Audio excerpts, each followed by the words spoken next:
Assalamu alaikum. Welcome back in AI era, Islamic Abrahamic wisdom. Most political systems are built around a person. When the ruler falls, the system often collapses. But Hazrat Umar ibn al-Khattab radiyallahu anhu understood the higher truth. A real state is not a person, it is a process. In 23 AH, at the final phase of his life, Umar radiyallahu anhu faced a constitutional challenge. How do you preserve government continuity when leadership changes suddenly? The answer was not improvisation. The answer was institutional foresight, legal design, and administrative architecture. Based on Mr. Zahir Ahmed Mir, today we uncover how a state can survive its ruler, through systems that endure beyond any single human life. Today, we're diving into a really profound topic, drawing insights from Mr. Zahir Ahmad Mir's book, The Foundation of Islamic Jurisprudence, specifically from the volume covering the era of the great Sahabi leader, Hazrat Umar ibn al-Khattab. May Allah be pleased with him.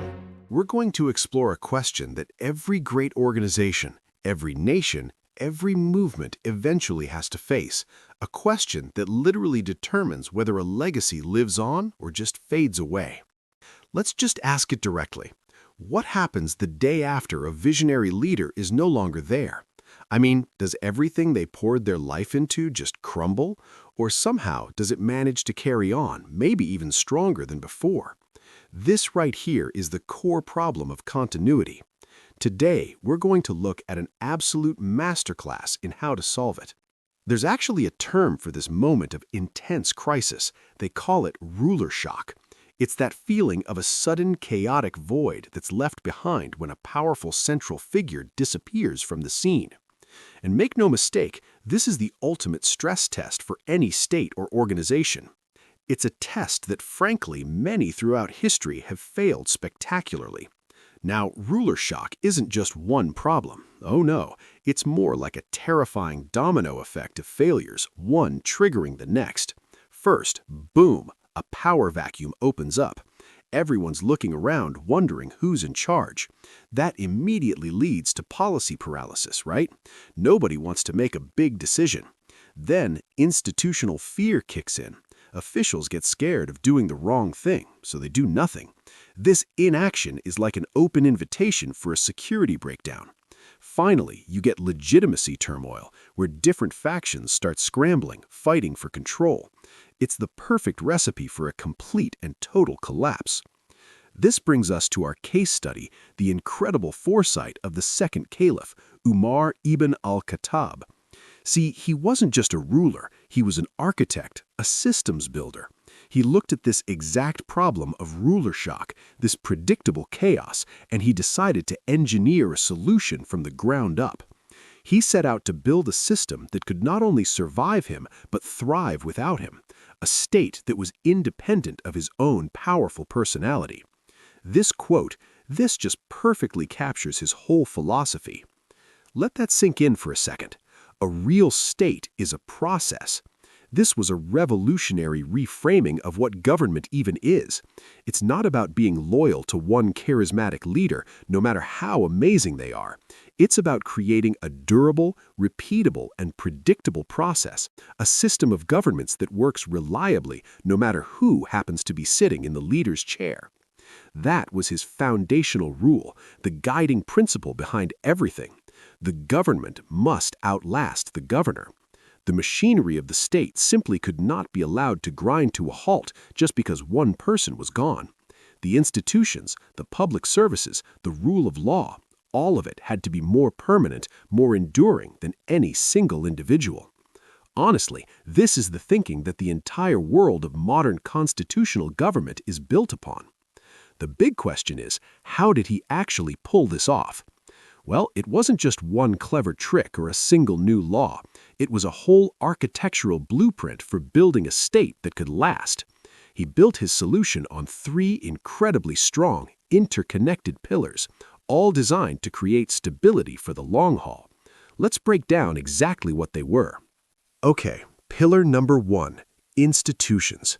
This meant taking all the vital functions of government out of the hands of just a few people and putting them into organized, systematic departments. Pillar 2, procedures. This was all about creating standardized, predictable rules for everything, from how you make decisions to how you hold officials accountable. Finally, pillar 3, maybe the most important of all, succession. He designed a clear, structured process for choosing the next leader. You can think of it like a modern-day board of directors choosing a new CEO. It took the most dangerous moment of the ruler shock, that power vacuum at the very top, and replaced potential chaos with a clear, legitimate, and predictable process. Just brilliant. You might be thinking, okay, this is fascinating history, but why does a 7th century case study matter so much to us right now? The answer is because these principles of statecraft, of good governance, are absolutely timeless. The challenges of creating stability, ensuring accountability, and planning for continuity, those are just as real for a modern government, a tech company, or even a small family business as they were 1,400 years ago. The parallels to our world today are just striking. Let's look at this. His diwans, those registries, well, that's the direct ancestor of our modern civil service and bureaucracy. The Shura Council, that's the forerunner to our constitutional succession laws and formal procedures. And his system of audits and oversight agents, that's exactly what we now call accountability offices or auditors general. The names may have changed, but the fundamental ideas, the foundation solutions of good governments, they haven't.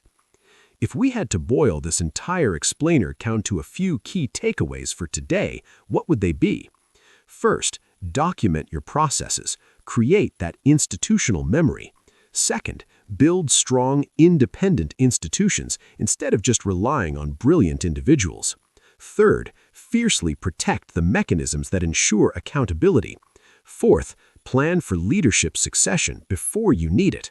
Maybe most important of all, make sure that the essential services people depend on can continue no matter what happens at the top.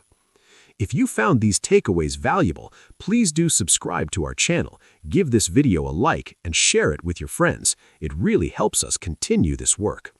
Let's end on this final powerful thought. Real leadership, the kind that builds a truly lasting legacy, isn't measured by how many years you're in charge.